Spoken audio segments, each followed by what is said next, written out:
So let's talk about how do we test the claim about a population proportion. So there's a couple of requirements that have to be met before we can use this technique. First, the sample has to be obtained by simple random sampling, or the data result has to come from a randomized experiment. Second one is n times p sub 0 times 1 minus p sub 0 has to be greater than or equal to 10. That's the same requirement that we had in last chapter when we were talking about the confidence interval for a proportion. And then the sampled values have to be independent of each other. So then our test statistic, that z naught, they're using z sub 0 here, is going to be p hat minus p naught divided by the square root of p naught, 1 minus p naught, over n. So this is really similar to that test statistic that we saw in that last chapter with confidence intervals, and that value was included in that margin, that error, that marginal error that we talked about when we found p confidence intervals. So formula looks the same, it's familiar. So let's talk about the steps. If we're going to do the p-value method, that's my favorite method. First off, you got to make sure all the requirements are met. If they're not, there's nothing else that you can really do. Not from this class. There are other techniques that go beyond, like bootstrapping. So once the requirements are met, then you've got to find the known and the alternative hypothesis. That's going to let you know whether you have a left, right, or two-tailed test. You need to know alpha, and then you got to find that test statistic. From the test statistic, you'll be able to find that p-value.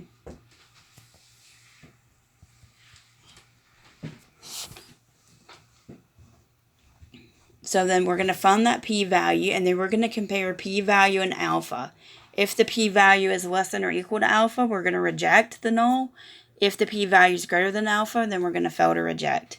And then you're going to state that conclusion using that chart, that flow chart from that last section.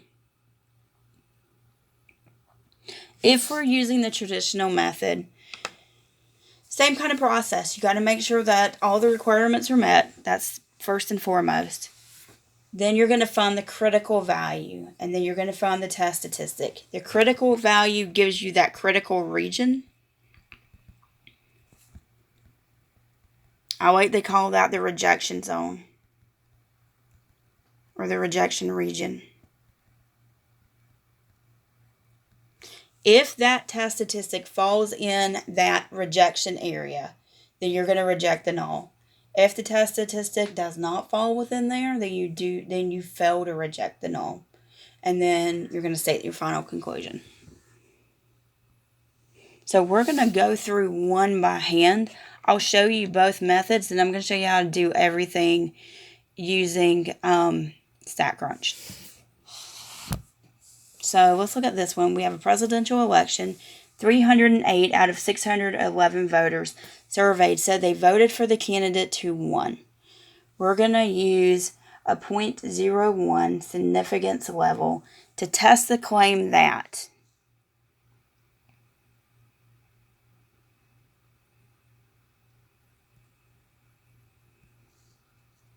So I want to underline that claim. Test the claim that, among all voters, the percentage of people who believe they voted for the winning candidate is equal to 43%. And they're telling us that's the actual percentage of votes for the winning candidate. So there's our claim. That's going to go into that final conclusion. Now, we also know p hat. P hat is 308 out of 611. We know our n is 611. Let's talk about the null and the alternative. We're testing the claim about a proportion, so we're using p's here. They're telling us the percentage who believed is equal to 43%. They're giving us that null hypothesis there. So then the alternative has to be not equal to. This means this is a two-tailed test. So let's find that test statistic.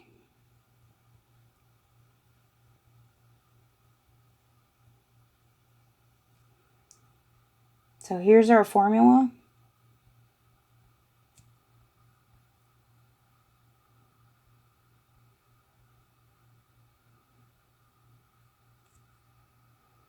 So our p hat is 308 out of 611.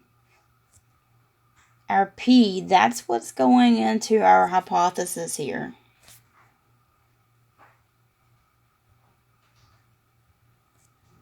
So then our p is 0.43. And then we have 1 minus p all over n. When you type this in your calculator, be super careful. You may want to type it in pieces instead of trying to do it all at once. I would simplify this bottom a little bit first. 1 minus 0.43 is 0.57.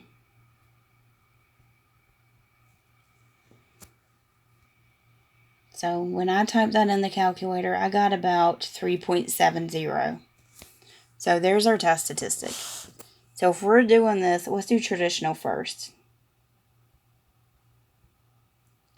Let's say we're doing this using the traditional technique. We have to find the critical value. So we need to find z sub alpha over 2. The reason it's alpha over 2 is because it's two-tailed test. So you have to split that alpha into both pieces.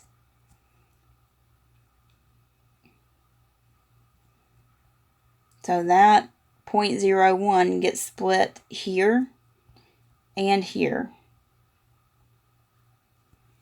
So we're going to use StatCrunch to find what that critical number would be. So we're using the normal distribution. We're looking for that number. We're going to type in that area. And when I type that in, that gives me negative 2.58.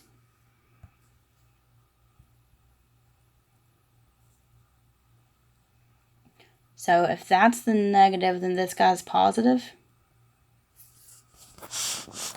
So these are your critical regions.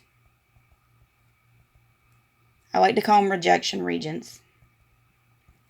So it's this area here and this area here. Rejection region. The traditional method says you find that rejection region and you figure out where the test statistic falls. So our test statistic is 3.7. Here's 2.58. 3.7 would be over here. Do you see how that 3.7 falls into that shaded region? Because it falls into that shaded region, then we would reject.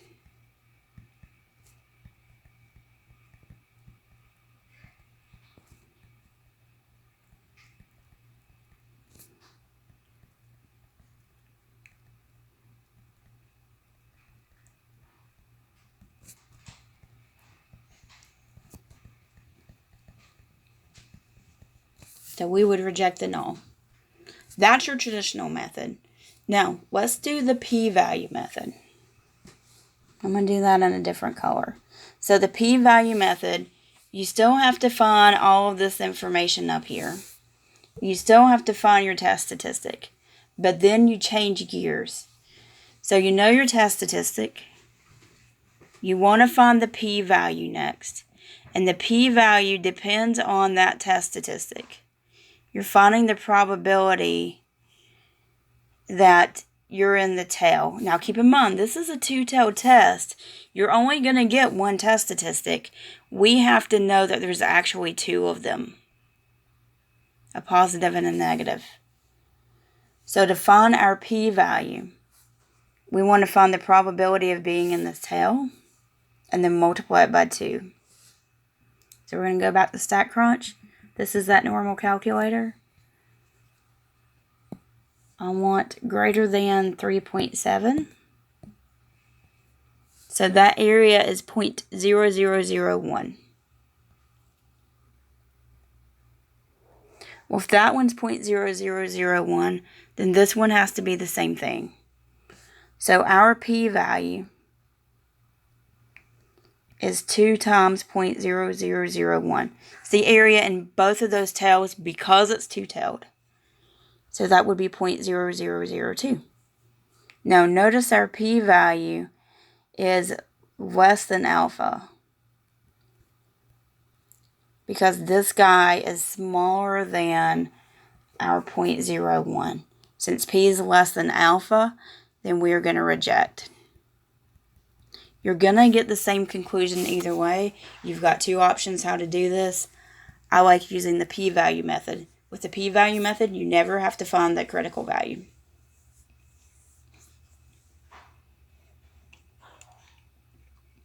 So now that we know what we're doing, we're going to reject.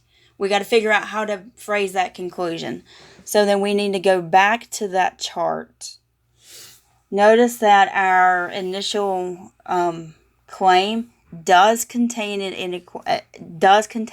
equality, and we're going to reject the null. So if we go back a few pages to that flow chart.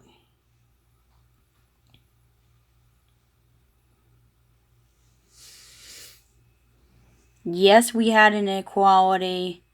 We rejected the null. Here's our wording. There is sufficient evidence to warrant rejection of the claim that.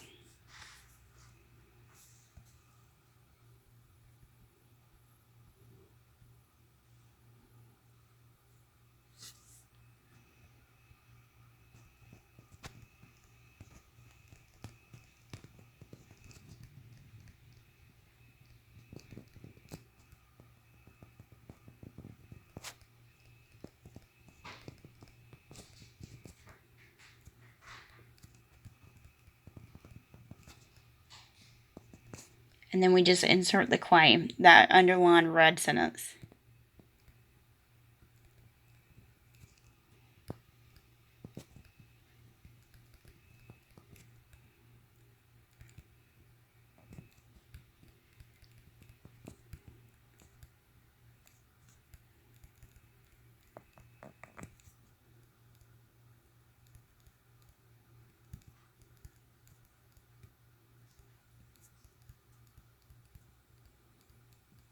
So there is sufficient evidence to warrant rejection of the claim that the percentage who believe that they voted for the winning candidate is equal to 43%.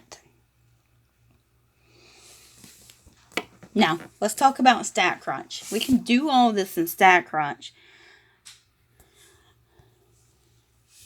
without having to find everything by hand. So if we go to Stat, and we go to proportion stats. We are doing this with a summary. The number of successes was 308. The number of observations was 611. And we're going to choose that first option, hypothesis test. And our null is testing the claim that the percentage is 43%. Okay, we are looking at two-tailed, so we're looking at that not equal to there. And then we're going to hit compute. So it's giving us the p-value. Notice we've got 0.0002. That's the same p-value we had over here. 0.0002. So you're going to get the same answer regardless of how you do it, whether you want to do it by hand or you want to do it using StatCrunch. I am going to do the rest of them using StatCrunch.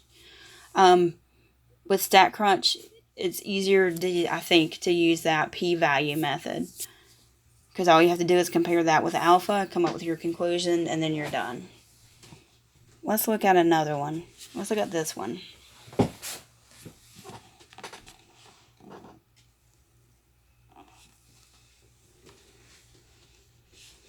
So we're looking at Tamiflu. Among 724 patients, so there's our N, 72 experienced nausea as an adverse reaction. alpha is 0.05. We want to test the claim that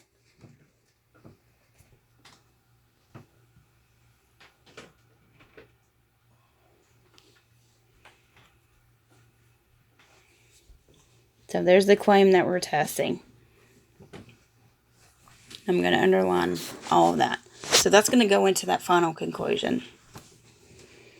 So let's use StatCrunch. We first need to come up with those hypotheses.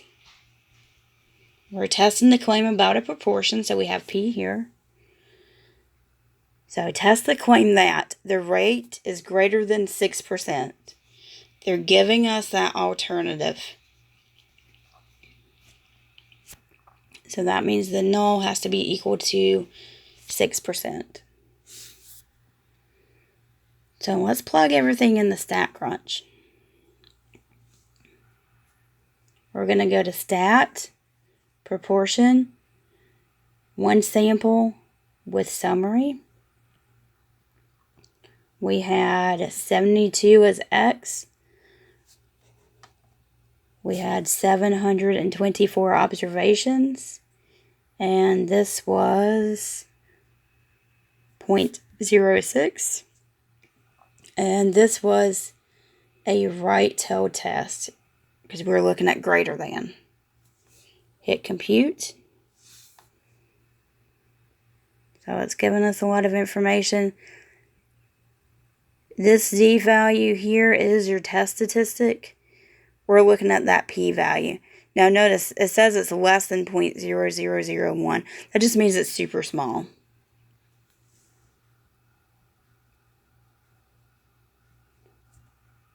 So I'm just going to call it 0.001. So if we compare P and alpha, our P value is definitely less than our alpha value because this guy is smaller than 0.05. If P is less than alpha, then we are going to reject.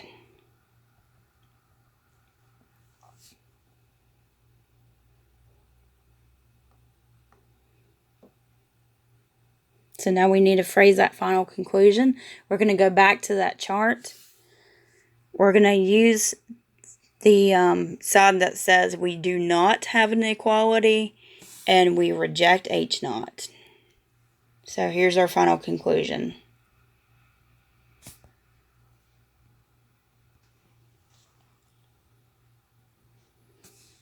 So there's our conclusion. There is sufficient evidence to support the claim that the rate of nausea is greater than the 6% rate experienced by flu patients given a placebo.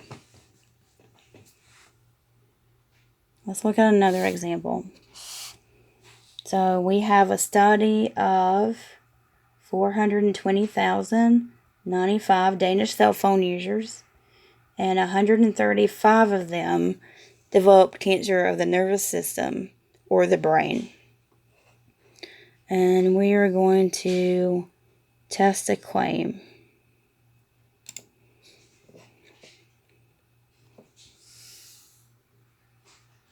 So test the claim that cell phone users develop cancer of the brain or nervous system at a rate that's different from the rate for people who do not use them.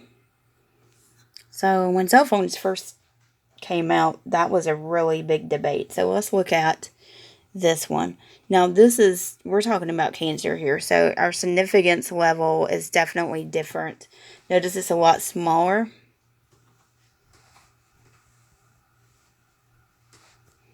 We're using a 0.005 significance level. So let's come up with our null and our alternative hypotheses. We're testing the claim about a proportion. So we want to test the claim that is different from. Different from means not equal to. And we want to turn this into a decimal, so we need to move this decimal 2 places to the left.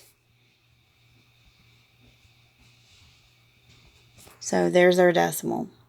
If we move it 2 places to the left, then we will have 3 zeros in front of that 3. The null has to be an equal to. So its p is equal to 0.000340.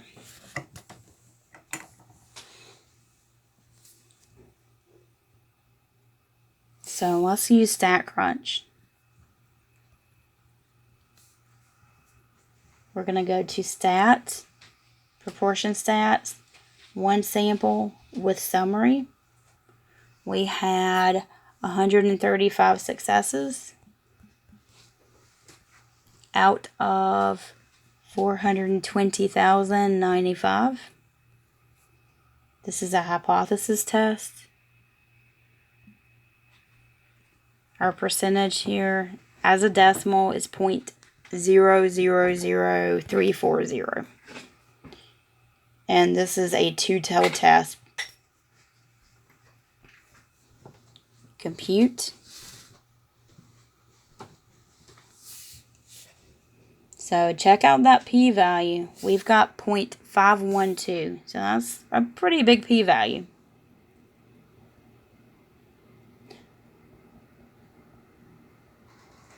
That p-value is so big because that test statistic is so big. Check out how big that test statistic is. So now we're going to compare p and alpha. Notice our p-value is way bigger than our alpha value. And since p is greater than alpha, then we're going to fail to reject. So if we talk about that final conclusion, okay, notice that the original statement does not contain an equality. So we're going to go does not contain an equality, and then we're going to go to fail to reject. And then we're going to use that to help us word it. So then our final conclusion would say there is not sufficient evidence to support the claim that cell phone users develop cancer of the brain or nervous system at a rate that's different from those who do not use cell phones. And that rate, as stated in the problem, was 0.034%. Let's look at one more example.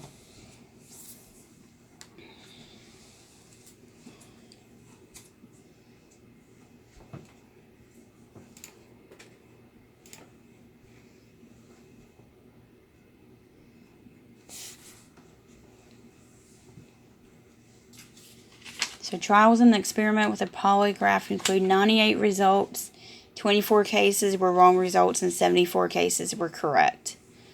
We want to use a 0.05 significance level to test the claim that polygraph results are correct less than 80% of the time.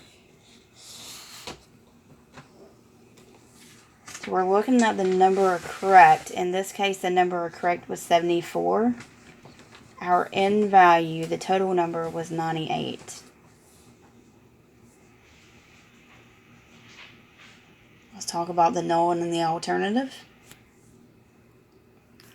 It says less than 80% of the time. So there's the alternative. The null has to be equal to 0.80. So we're going to use StatCrunch again.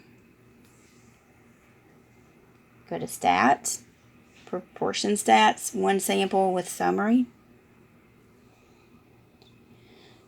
Our X is 74. The number of observations was 98. Our p-value is 0.8 or 0.80. And this is a left-tailed test.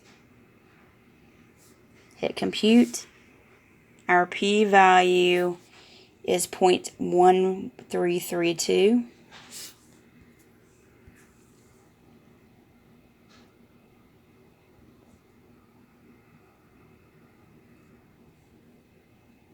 So notice our p-value is greater than alpha. And since p is greater than alpha, we're going to fail to reject. So we're going to go back to that chart.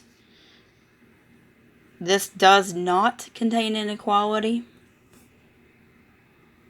And since it does not contain inequality, but we're going to fail to reject, then we're going to start by saying there is not sufficient sample evidence to support the claim that.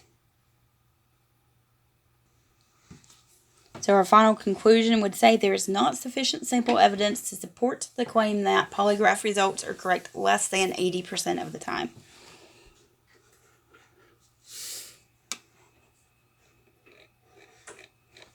And let's look at one more. Out of 123 people, 62 enjoy cleaning. I am definitely not one of those 62. We want to test the claim that no more than 30% of people enjoy cleaning. And we're going to use a 0.05 significance level. So I want to do this one because this one's a little tricky. So we're testing the claim that no more than 30%. That translates to a null hypothesis as less than or equal to 0.30. But we're not used to seeing that null hypothesis written as less than or equal to. Back in the day we would do that, but we don't do that now. So then we always write that as equal to 30%. But that alternative, in a sense, should be an opposite of what this is saying. So if this is the null and it's saying less than or equal to 30, then the alternative would be greater than 30%.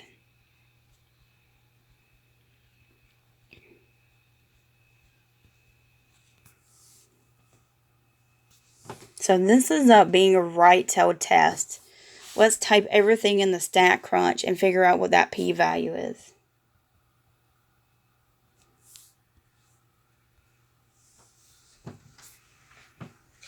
So we're going to go to Stat, Proportion Stats, One Sample Summary.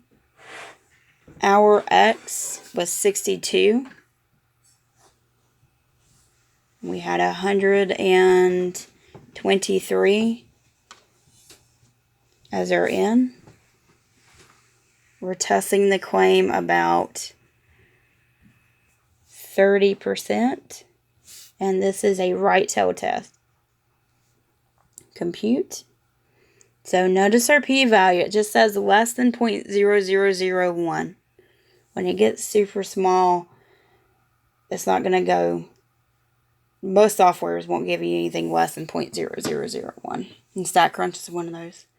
So let's compare. Our p is less than alpha. Since p is less than alpha, we're going to reject.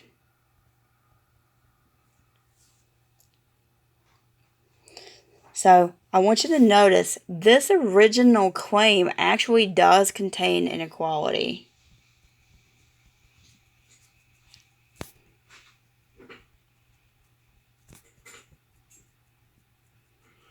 And because it contains inequality, when we use that chart, we need to use that does contain inequality and then reject H naught.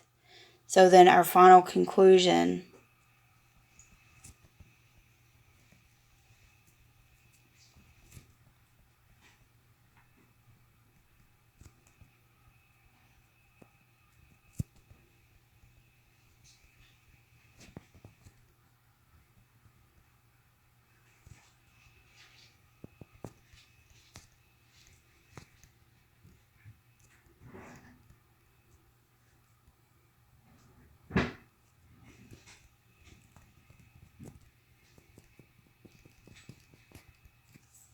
So the final conclusion would say there is sufficient evidence to warrant rejection of the claim that no more than 30% of people enjoy cleaning.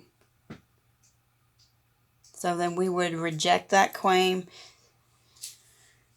I am definitely not one of those people who enjoy cleaning. So this one's a little tricky because that does contain inequality. Just be careful if that pops up anywhere. Because it does kind of change how you have to think about this. This ends up being a right-tailed test, and that phrasing is going to be a little bit different because we do have that equality, so we have to follow that equality sign, and then we end up rejecting here.